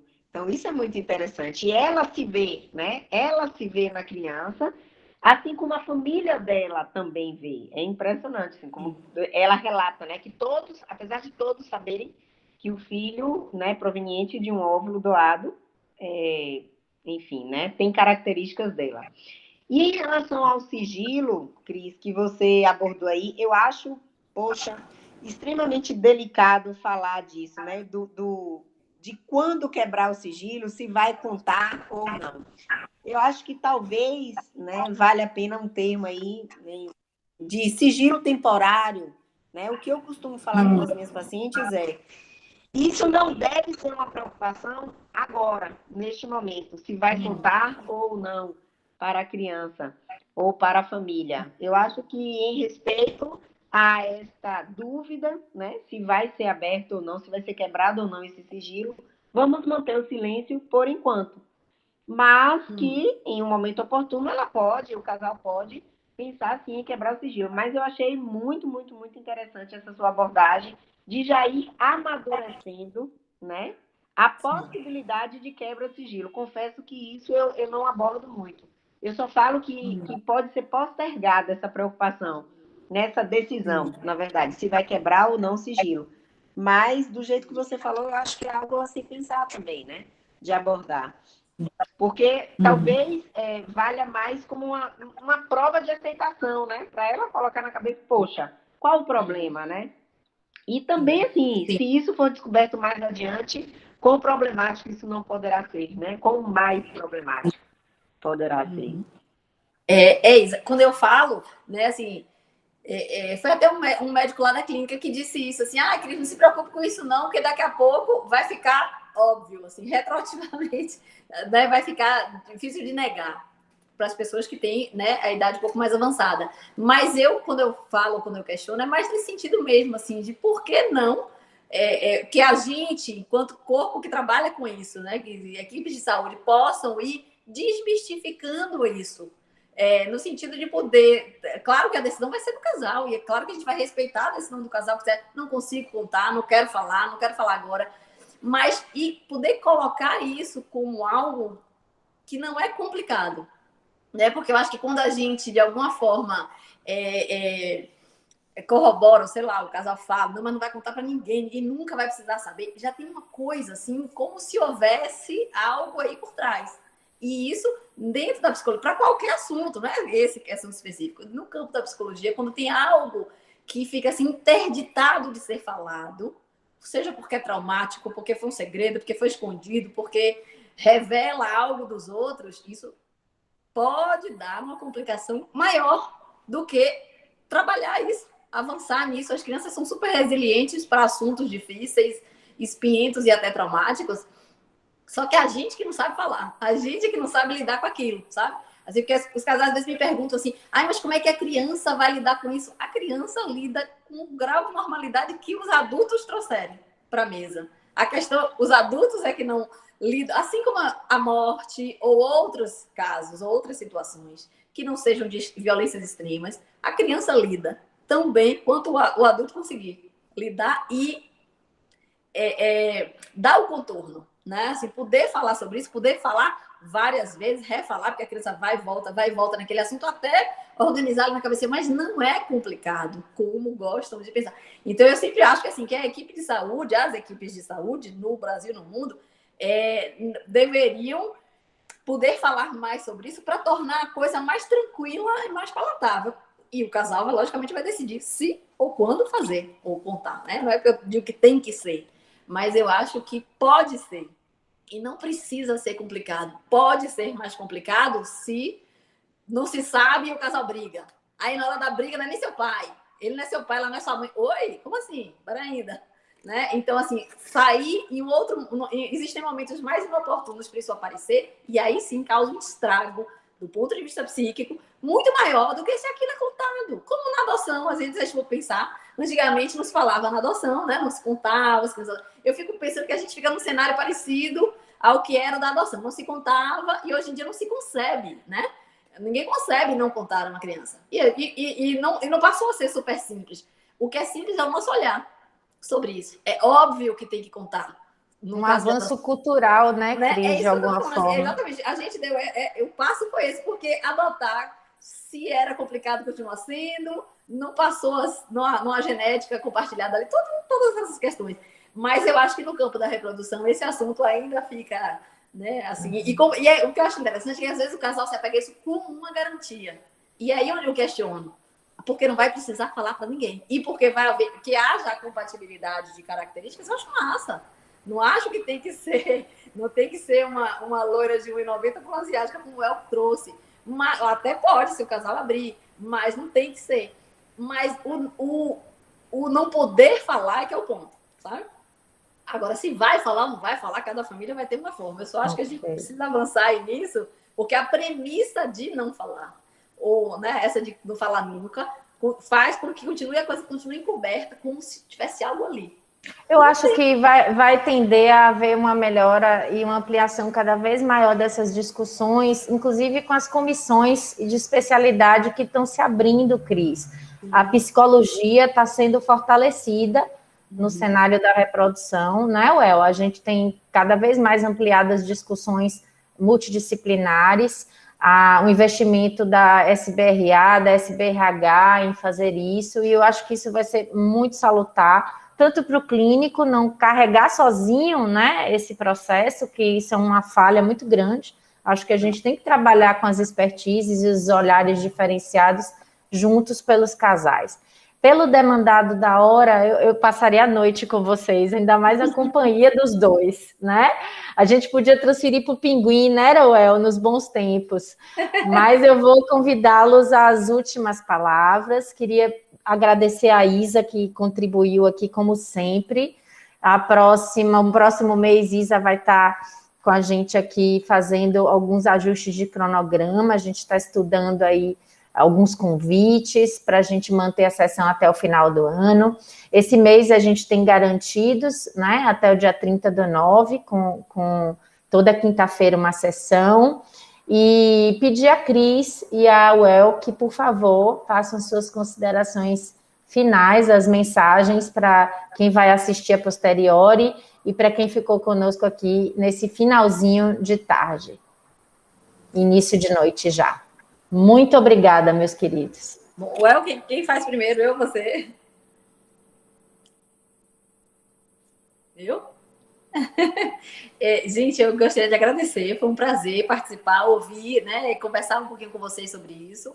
E, Karen, como consideração final, eu tenderia a deixar só essa perspectiva assim, da ampliação do diálogo mesmo, dessa perspectiva para o pessoal que está estudando mais, se iniciando aí, né, nessa coisa da reprodução, poder contar realmente com os colegas das áreas afins, poder abrir também essa possibilidade da indicação de um espaço de terapia. Acho, como você disse, o médico não tem que levar tudo, o médico não tem que dar conta de tudo isso, tem que dar conta da parte técnica muito bem, do acolhimento, né? Porque é um tipo de tratamento que envolve muito, muito cuidado com o sofrimento e uma expertise imensa.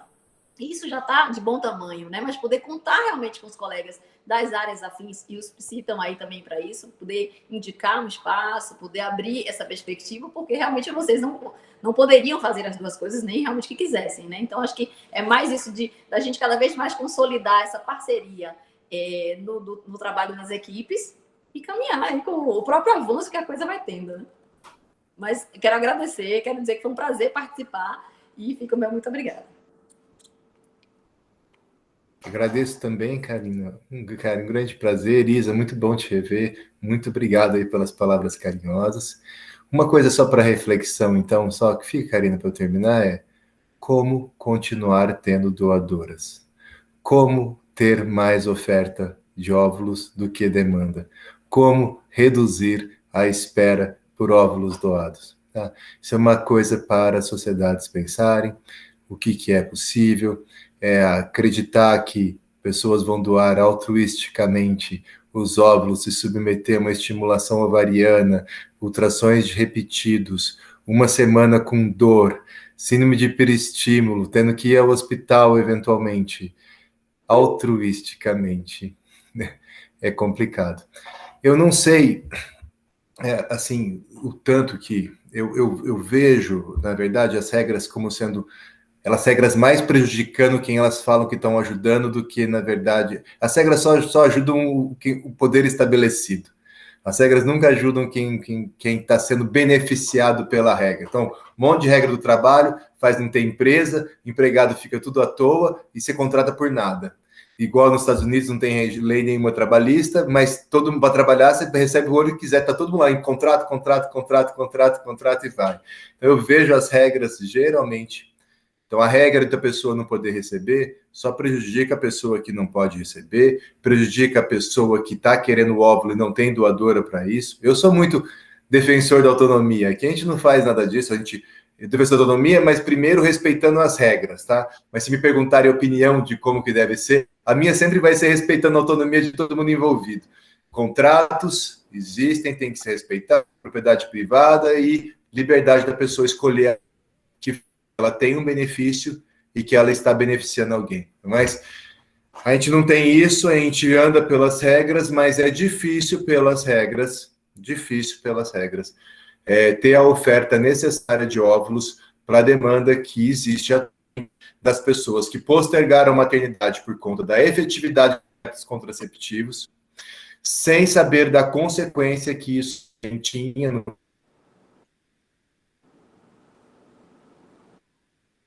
futuro reprodutivo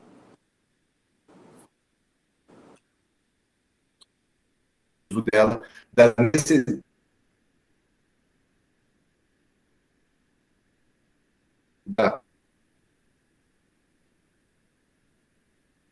Pronto, voltou. Karina, muito obrigado. Deu um problema na minha internet, mas voltou, que deu uma falha. Mas eu já dei Repete sua mensagem final só na última frase que realmente oscilou para a gente. Falar realmente disso, que planejamento reprodutivo, ou na verdade, que a gente, vamos colocar aí, planejamento familiar, envolve saber como conseguir um filho quando quiser ter um filho. Mesmo que isso escolha, falar assim, eu não vou congelar óvulo nenhum, eu quero ter filho, se eu tiver ter filho, eu vou ter filho com óvulo doado, se eu não conseguir mais para frente. Mas não, eu quero ter filho com meu óvulo, então eu preciso congelar óvulo agora. Eu preciso saber, não, eu quero ter filho com meu óvulo, eu não quero reprodução assistida, então engravida com 25. Não vai engravidar com 35, 40 anos, que o risco é altíssimo de não conseguir. Então, você tem esse planejamento familiar, é algo que se precisa treinar mais o ginecologista a fazer, saber das limitações todas das técnicas, e ele saber que um dia pode vir um louco, não, uma pessoa que não respeita a autonomia e proibir o programa de óvulos doados. Aí a pessoa que não consegue com os óvulos próprios não vai ter acesso ao tratamento com óvulos doados, tá? Então, isso tudo existe. Não dá para a gente contar que vai ter óvulo doado no futuro, porque a gente não sabe quem vai estar dominando as regras no futuro. Então, às vezes não permite congelados, Karina. Imagina, só pode ter filho natural da igreja que colocou, só pode ter relação sexual para ter filho, proíbe os métodos contraceptivos de novo. A gente volta um pouco ao passado, mas não é difícil, não é impossível isso acontecer, seja difícil que isso nunca aconteça, mas não é impossível, temos mudanças assim, a gente vê mudanças assim ao longo em alguns países. Mas nada disso acontecendo, a gente também precisa prezar para, nesse cenário atual, facilitar com que pessoas sejam doadoras de óvulos, assim como doadora de medula óssea, assim como doação de sangue, tá? Então, as doações têm que ser facilitadas, elas têm que ter um benefício real para quem doa. O dono do banco de sangue ganha bilhões. Quem recebe sangue não pode receber nada, porque a regra não permite, ele compra, coitadinho, está indo lá doar o sangue para ganhar aquilo. É bastante questionável quanto que é esse coitadinho, o quanto que não é interesse de sangue, então eu tenho meus pontos aí com isso. Mas precisamos, caso fica fila de 3 anos. É legal uma fila de 3 anos para receber óvulo doado? Não é legal, tá? Então, a pessoa quer ter filho na hora, e daí tem que recorrer a banco de óvulo importado, é uma fortuna, vai lá, 30 mil um conjunto, 30, 40 mil um conjunto de 6, 8 óvulos. Isso. Concordo com você. Mais um avanço aí que eu acho que a gente vai ter que pôr em pauta e seguir nas nossas entidades representativas. Muito bom.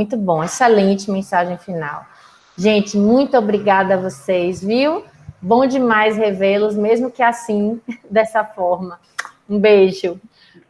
Gente, vou dar como encerrada a nossa sessão. Boa noite, obrigada. Boa noite, gente. Boa noite, Cris. Boa noite, Isa. Boa noite. Tchau, tchau. Tchau, tchau.